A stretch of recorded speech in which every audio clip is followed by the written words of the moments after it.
Bueno, hace muy poco tiempo Henkel presentó su reporte de sustentabilidad, una empresa que, bueno, ya tiene como un ejercicio de hace más de 30 años de reportar en lo referente a sustentabilidad. Nosotros estuvimos presentes en el lanzamiento y hoy tengo el placer de estar con Ignacio Martínez Sabino. Él es responsable de comunicaciones de Henkel aquí en Argentina. Y bueno, nos damos el gustazo cada tanto de ahora vernos o escucharnos a través de las redes. ¿Cómo va, Ignacio? Hola Alejandro, un gusto saludarte, como siempre, y el gusto obviamente también para mí. Bueno, ¿qué te parece si le contamos en primer lugar a quienes nos están viendo, quienes nos están escuchando, de qué hablamos cuando hablamos de Henkel, una empresa enorme, una empresa con mucha historia, pero bueno, la resumimos. Bueno, en principio es una empresa que cumplió 145 años y empezó haciendo productos de limpieza. En la Primera Guerra Mundial se quedó sin adhesivo para el empaque de sus productos de limpieza, generó sus propios adhesivos y también tiene el negocio de cosmética capilar. Básicamente, estos son los tres negocios de la empresa, que el año pasado cumplió 50 años de presencia en el país con sus negocios de tecnologías adhesivas y de cosmética capilar. En adhesivos, solo para que tengan una idea, estamos presentes en todo lo que ha pegado, desde el computador por el cual estás hablando ahora, un teléfono celular, un auto, un avión, un paquete de galletitas, un paquete de yerba, la construcción de pañales, toallitas femeninas, papel tisú. Eso hace que obviamente haya un desarrollo particular para cada producto que tenemos, dependiendo del uso. Y también, por lo tanto, convierte a Henkel en un actor muy importante dentro de lo que es la matriz productiva a nivel nacional y obviamente en todos los países donde opera. Y con la marca Schwarzkopf estamos principalmente en las peluquerías con distintos productos para el cuidado capilar. Bueno, resumiste en muy poco tiempo una historia y un abanico de productos. Yo decía hace un momento que tienen una historia de más de 30 años de el reporte de sustentabilidad, que nosotros tuvimos el placer de escucharte el otro día presentarlo. Pero bueno, me gustaría que me cuentes a grandes rasgos también el reporte a nivel, obviamente, global y después que nos pongamos de lleno en lo que es Henkel en nuestro país. ¿Qué te parece? Dale, te pongo en contexto, te contaba el otro día, dentro de esos 145 años la sustentabilidad ha estado anclada en un montón de cosas. Todavía la mayor parte de las acciones de la empresa pertenecen a la familia del fundador y hecho que permite que haya ciertas planificaciones a largo plazo, pero también en la visión temprana de muchos aspectos que por ahí hoy son novedosos, Henkel lo de manera muy temprana. Claro.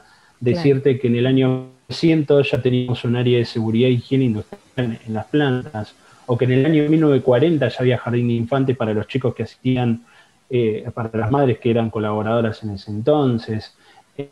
Empezar en el año 1959 con los chequeos ambientales, como vos bien decías, hace 30 años ya empezó a publicar un reporte ambiental que derivó en un reporte global de sustentabilidad que acabamos de publicar la edición número 30. Hace 10 años, y es muy importante esta edición porque hace 10 años te invitamos a participar en la presentación de nuestra estrategia de 2010 a 2030 en términos de sustentabilidad, y este año marca de alguna manera también la de camino, cómo estamos progresando en esos objetivos y obviamente lo que nos queda para alcanzar los objetivos de 2030, pero también reafirmando ya objetivos más hacia 2040, donde la empresa pretende ser una empresa positiva para el clima. ¿Qué planteaba esa estrategia en ese momento? Era ser 3 veces más eficientes con respecto a la huella de carbono, con el año base en 2010. ¿Esto qué significa? Siguiendo un poco la tendencia de consumo, el crecimiento de la población, para atender esa demanda, Henkel va a vender globalmente 3 veces más, pero pretende hacerlo con la misma huella de carbono que tenía hace el año 2010. Si no logra vender 3 veces más, la idea es siempre mantener esa proporción. En este camino se fue poniendo una revisión cada 5 años de cómo vamos, y la verdad es que cerramos 2020 con una muy buena performance. Estuvimos con un 50% más eficiencias en lo que es seguridad por hora sobretrabajada, o sea, se trabajó muchísimo en la seguridad dentro del sitio de producción. Y después a nivel ambiental tenemos 3 líneas de trabajo muy claras: la energía y clima, agua y aguas residuales, y materiales y residuos. En casi todas logramos la meta de reducir ya un 30% al 2020, y estamos incluso por encima en las áreas de residuos y de emisiones, con un 44%. Llevamos una eficiencia total del 64%, y ahora lo que queremos hacer es seguir trabajando en esas metas hacia el año 2025. Y esto implica un montón de cosas, desde seguir reforzando nuestros programas de ciudadanía corporativa, de inversión social privada, seguir con nuestros esfuerzos ambientales con respecto a la cantidad producida, y bueno, ya buscamos tener una eficiencia ambiental ya no al 30%, sino al 65% en 5 años. Y esto además suma las metas de empaque. Buscamos que de acá a 5 años todos los empaques, productos de Henkel, sean reutilizables, reciclables o compostables. Espectacular, espectacular. Digo, yo te escucho y digo, qué utopía, quizás era hace unos años atrás, pensar trabajar en una compañía que tenga todo tan claro, digamos. Sé que no es fácil porque, digamos, mostrar resultados está bueno y cuando son positivos mejor, por supuesto, pero el camino y a veces eh, lo que uno trabaja para llegar a cumplirlos no es fácil, sobre todo, bueno, en la industria y demás. Pero digo, tener, imagino desde tu lugar, digo, el acompañamiento, el sostén, las ideas claras desde casa matriz para el resto del mundo, imagino que debe ser un placer, al menos saber que uno todo lo que arranca, lo que inicia, tiene la espalda cubierta. Me da esa sensación. Bueno, no hay mayor satisfacción que trabajar por una empresa que tiene el mismo propósito que el de uno. Claro. Entonces, cuando esas cosas se encuentran, la verdad que uno se siente afortunado. Y así es. Y bueno, no solo acompañado de los equipos de trabajo locales, también de comunicadores que nos han acompañado también en este progreso y que nos permiten contarles. Y ya yendo un poquito más a lo que es los aportes de Argentina como operación, nosotros tenemos una planta productiva en Chivilcoy, Sí. donde trabajamos con circuito de producción limpia.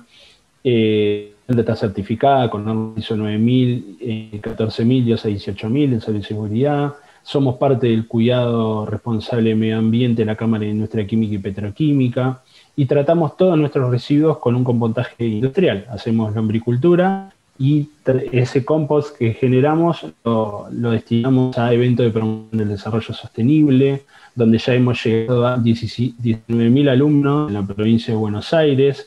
Somos una obra de teatro y promovemos distintas situaciones de la vida cotidiana donde uno desde su lugar puede aportar al cuidado del medio ambiente. Nos quedamos con los chicos de 9 y 10 años, ya 2.000 chicos participaron en un taller de ciencias donde les mostramos cómo, a través de la química, que muchas veces tiene mala prensa y en realidad está presente en todo, nosotros podemos utilizarla para el cuidado del medio ambiente y para reutilizar o reciclar lo que hubiera ido a parar a la basura. La empresa tiene también un programa de voluntariado corporativo donde mis propios colegas y jubilados de la empresa pueden presentar su proyecto y gerenciarlo. En los últimos 10 años trabajamos mucho linkeando organizaciones de base, donde están nuestras operaciones, con compañeros que querían de alguna manera colaborar y hacerse cargo de estos proyectos. Llevamos adelante casi 120 proyectos en los últimos 10 años, con más de 100.000 personas beneficiadas. Hemos hecho actividades de intercambio de conocimiento con la escuela técnica, y al chico de la escuela técnica a, de alguna manera, que ellos conozcan nuestras operaciones y al mismo tiempo nos propongan iniciativas de triple impacto. Las premiamos, las implementamos y además generamos pasantías con los chicos ganadores. Con respecto al negocio de cosmética, tenemos una academia en Buenos Aires, hicimos un programa que se llama Shaping Future, es un programa internacional, pero de alguna manera transferimos conocimiento en el oficio de la peluquería a 20 mujeres del barrio 31 para que puedan tener una salida laboral en un contexto económico bastante complejo. Así que fueron muchos los avances y de alguna manera los aportes que hemos hecho desde la filial local hacia esta performance global. Sé también, Ignacio, que en el marco del 2020 y de todo lo que estuvo pasando, activaron el programa de solidaridad global de la compañía. Esto fue una iniciativa, como lo dice su nombre, global de Henkel, y a través del mismo, además de los proyectos que continuaron funcionando, pudimos aportar a las comunidades que estaban más afectadas, sobre todo en donde están nuestras operaciones. En San Isidro, a través del Banco de Medicamentos, pudimos aportar para la compra de medicamentos para los vecinos del barrio de La Cava, que está muy cerquita de nuestras oficinas, y también para la compra de garrafas, para que puedan cocinar en sus casas los alimentos que generalmente recibían por parte del colegio de esa comunidad. Y en Chivilcoy lo que articulamos fue con la Cruz Roja para de alguna manera descentralizar la donación de sangre, para quitarle tráfico al hospital municipal y que efectivamente esta institución se pueda dedicar de manera full, digamos, a las personas infectadas por COVID. Vos sabés, Así que Nacho, que el año pasado, no sé este año, pero el año pasado el tema de la donación de sangre estuvo muy complicada porque bueno, imagino que ahora debe estar pasando lo mismo, vos quizás me lo dirás, la gente, nosotros todos tenemos como mucho miedo, mucho temor de ir a las instituciones médicas. De hecho, bueno, se han dejado de hacer controles y demás, pero en el caso puntual de la donación de sangre, esto de que hayan, ¿cómo fue esto? ¿Fue un semáforo? ¿Cómo pensar en eso? Digo, ¿cómo poner el foco en la donación de sangre? mira, bueno, un poco los especialistas de Cruz Roja Ah, claro. trabajaron junto a nosotros y de alguna manera viendo esto, sumado a que la idea era, digamos, antes de tener picos como lo que tenemos actualmente, Sí. era de alguna manera ayudar en la preparación a la atención de la pandemia en una comunidad donde realmente no se habían visto muchos casos en el momento en que se ejecutó ese programa. Pero es cierto lo que vos decís, es cierto donde hay muchas patologías, muchos controles que se dejan de hacer, obviamente, por miedo de exponerse, sumado a las restricciones que hay a la circulación. Bien, yo te interrumpí, vos estabas continuando, pero bueno, me llamó la atención el tema de donación de sangre. No, al contrario, y es muy cierto, pero bueno, de alguna manera seguimos viendo cómo seguir aportando. También parte de lo que articulamos con Cruz Roja fue que se vieron de alguna manera más demandados los comedores comunitarios, entonces también los equipamos con hornos industriales para llegar con más viandas a chicos que obviamente por protocolo no podían asistir físicamente a los comedores, y los comedores se encargaban de repartir estas viandas. Así que bueno, tratando de sumar del lugar que nos toca. Y este año, Ignacio, que este año estamos, no sé, yo recuerdo que en la presentación vos hacías referencia a que la gente en Chivilcoy no quería quedarse en casa porque Chivilcoy estaba muy tranquila. No sé si no quería, pero decía, ¿por qué si acá no pasa nada? ¿No? En un principio. Ahora, ¿cómo está? Ya que estamos, hablamos de actualidad un poquito. ¿Cómo Bueno, está ahora la cosa? lamentablemente, como el resto del país, llegó a la ciudad, obviamente quizás no en los niveles que por ahí podemos percibir en AMBA, pero bueno, lo cierto es que el virus está circulando durante Sí, el año pasado, igual que este, pero con números más exponenciales. El epicentro primero fue el AMBA y después se sí, sí. trasladó hacia el interior del país, y es un poco lo que estamos viendo ahora. Así que nosotros en realidad estamos haciendo mucho refuerzo en los hábitos de prevención, en no perderlos, en un momento donde quizá todos, y me incluyo, nos relajamos porque pasamos el verano, porque podíamos estar más al aire libre o podíamos reunirnos, y por ahí los casos no estaban tan dando vuelta.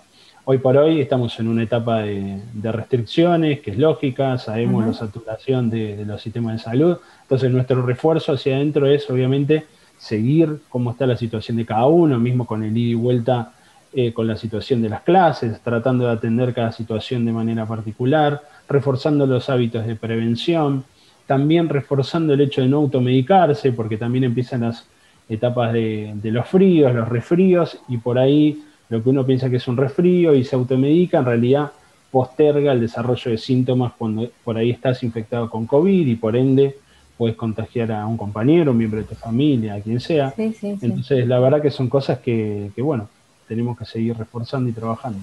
Sí, sobre todo que, bueno, es algo que es transversal, digo, como la sustentabilidad, ¿no? En cada paso que damos, en casa, en el trabajo, en el transporte, en el auto, es como, bueno, no sé, como algo que vino desgraciadamente a transformarnos.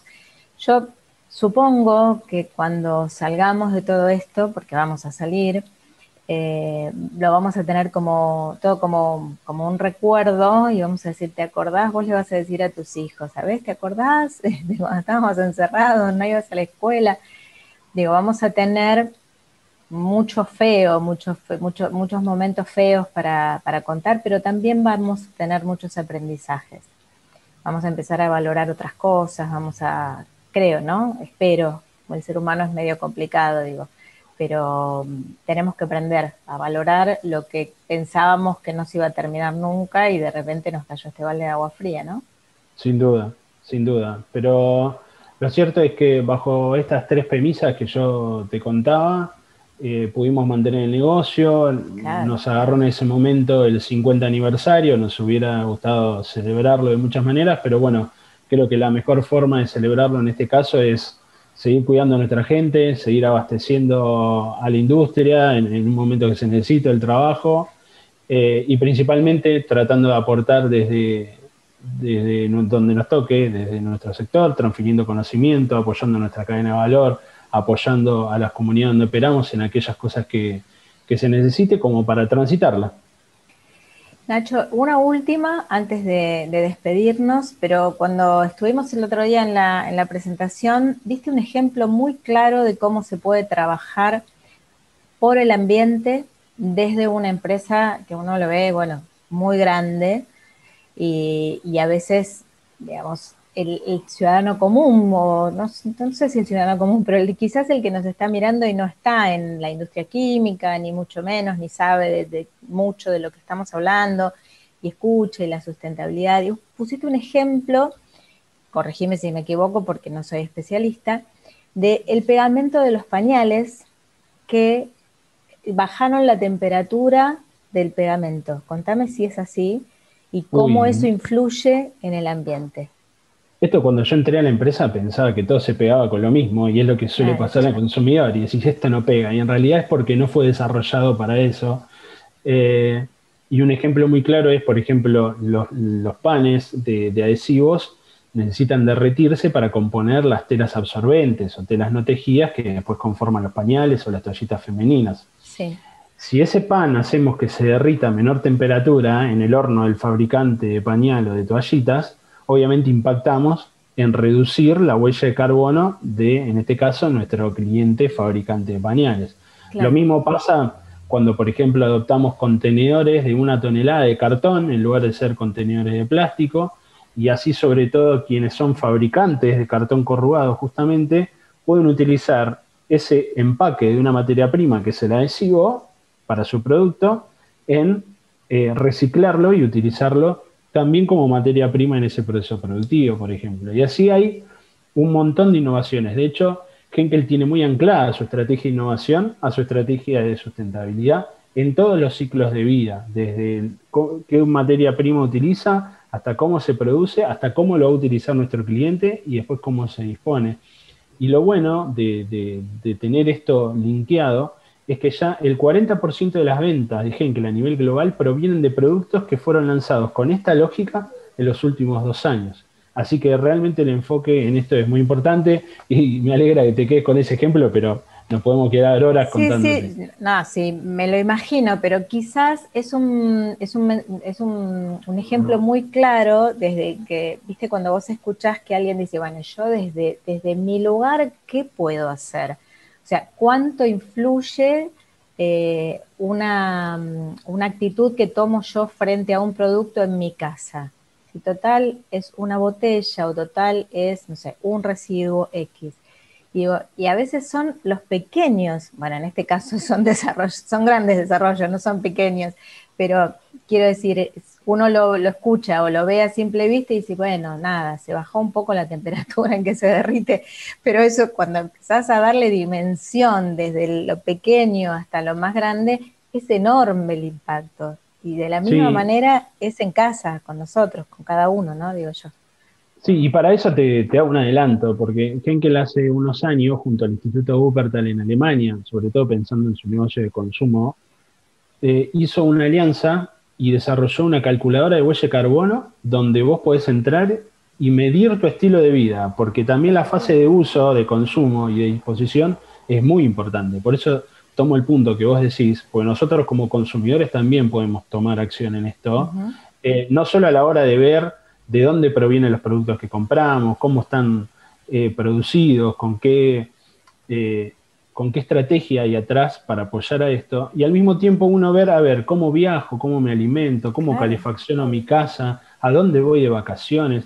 Hay un montón de aspectos que uno ni siquiera repara y son muchísimos los momentos de la vida de uno donde realmente puede aportar un granito de arena, que como vos bien decís, por ahí es una cosita, pero si sumamos al conjunto de la comunidad, realmente el impacto es impresionante. ¿Por qué te doy el adelanto? Porque ahora la estamos traduciendo, estaba en inglés esta herramienta, la tradujimos a español y portugués Ay, qué buena onda. para promoverla en nuestra región, así que pronto les vamos a pasar la info Buenísimo. para que puedan hacerlo. Sí. Me parece buenísimo, buenísimo porque yo creo que el gran desafío de Henkel, de unirse, de todas las empresas, estados, organizaciones, es el consumo, es el consumidor, porque ustedes como empresa pueden hacer todo, pero siempre hay alguien que al final de la cadena, o no sé si es al final o al principio, porque bueno, depende de dónde la mires, digo, esa persona que toma la decisión sobre el producto a la hora de desecharlo o a la hora de lo que fuere, digo, es el consumidor el que tiene hoy un poder enorme, porque Sin dentro duda. de las compañías se hace todo, pero si no hay un ciudadano digamos, que tome la pelota en el campo, digo yo, ¿no? Que diga, bueno, ahora la responsabilidad es mía, creo que falta una parte muy importante. Y eso de Sin medir duda, y nuestra esto sí. huella, Para eso también seguimos aportando. Así que bueno, la verdad bueno, que la empresa cumple 30 años reportando. Vamos a seguir aportando también desde la filial local.